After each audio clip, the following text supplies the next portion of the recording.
Recently मेरे दादाजी मुझसे बोले, बेटा हमारी जिंदगी का सबसे बेस्ट समय हमारा बचपन होता है। ये बोलकर वो अपने डायपर में हगने लगे। तो मैंने इस बात पे थोड़ा गौर किया और मुझे पता चला कि यस, बचपन सच में बहुत रैंडम होता है। बचपन में एक बार साइकिल की चेन चढ़ाते समय मेरा हाथ आ गया, तो मैं भाग के अपने अपाहिज दोस्त को भी ले आया कि उसके भी हाथ आ जाए। बचपन में मुझे मेरी दादी का चरित्र सही नहीं लगता था, क्योंकि वो मुझे डेली नया तारा दिखा के बोलती थी वो तुम्हारे दादाजी है। बचपन में मैं थोड़ा भोला भी था, ऐसे फालतू किसी को उंगली नहीं करता था, वरना फिर मैं 9 तक ही गिन पाता था। एक तो तब कोई भी आके गिनती पूछ लेता था, और उंगली करते समय गिनना कितना मुश्किल होता है पता है। बचपन में मैं और मेरा भाई हमेशा WWE देख के लड़ते थे, क्योंकि माँ बाप की जायदाद लड़ने लायक थी नहीं। एक तो मेरा छोटा भाई बचपन में बहुत शांत स्वभाव का था, बेचारा स्कूल में भी सीनियर से बुली होता था। हाँ, वो सीनियर मैं ही होता था।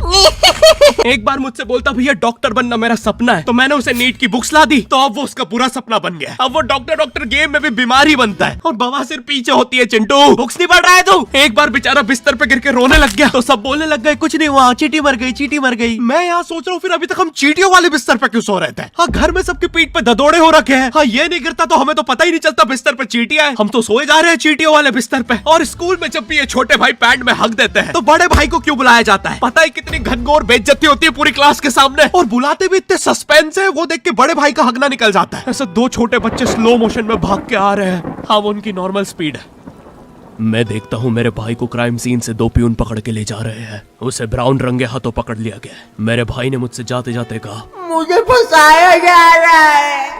मुझे पता था इस लेंडे के पीछे की कहानी इतनी सिंपल नहीं हो सकती। कड़ी तहकीकात के बाद मुझे पता चला इस लेंडे के पीछे बड़े बड़े पॉलिटिशियंस, गैंग लीडर्स और माफिया इन्वॉल्व है। मेरा भाई सही कह रहा था, ये उसका लेंडा नहीं है। हैंड्स अप पीटी टीचर, तो वो लेंडा तुम्हारा था। तो तुम्हें पता चल ही गया, तुम मुझे कभी नहीं पकड़ सकते। रुको, भाग गया। जाने दो उसे बेटा, हमने पीटी टीचर के बड़े भाई को बुला लिया है वो लेंडा उठाने।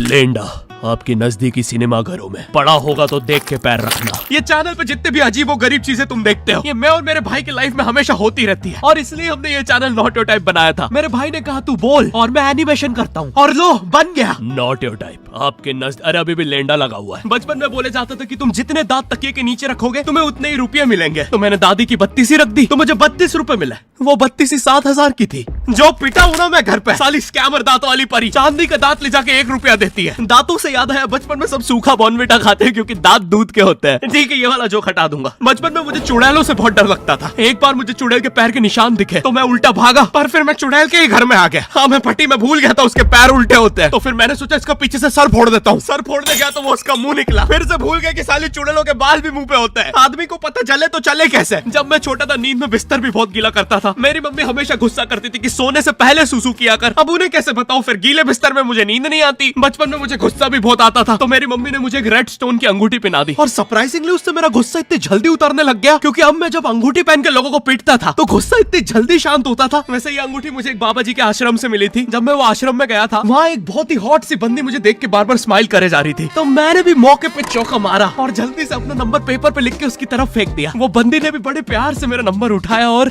खा लिया।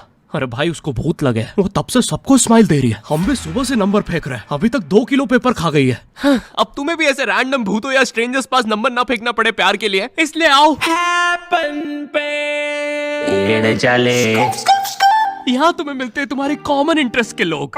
मुझे बॉर्नविटा बहुत पसंद है। मुझे भी रोहित। आओ मन बुद्धि हैंडशेक करते हैं। हैपन पे मिलती है आपको उन लोगों की प्रोफाइल्स जिनके साथ आप पाथ क्रॉस करते हैं। यहाँ तुम अपने एरिया के लोगों की प्रोफाइल्स भी देख सकते हो। यही नहीं, जो लोग तुम्हारे फेवरेट स्पॉट पे जा चुके हैं, यहाँ तुम्हें उनकी प्रोफाइल्स भी मिलती है। तो अभी जाकर अपना नेक्स्ट क्रश स्पॉट करो अपने ही मन पसंदीदा स्पॉट पे। तो अभी जाकर डाउनलोड करो, लिंक डिस्क्रिप्शन में। Thank you happen.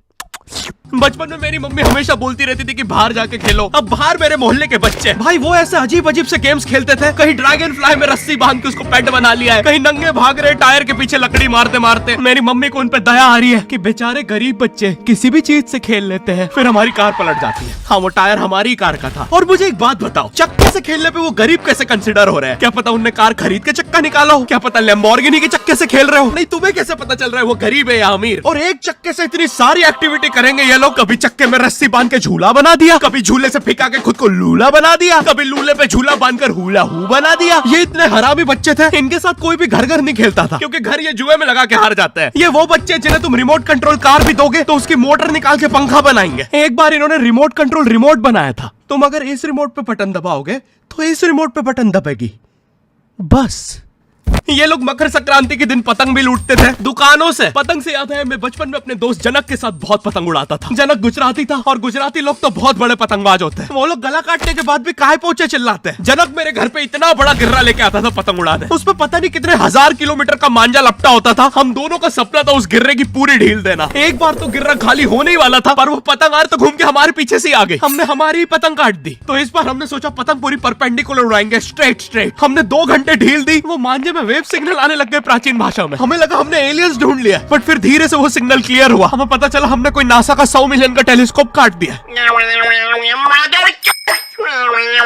पतंग नीचे ले, टेलीस्कोप काट दिया।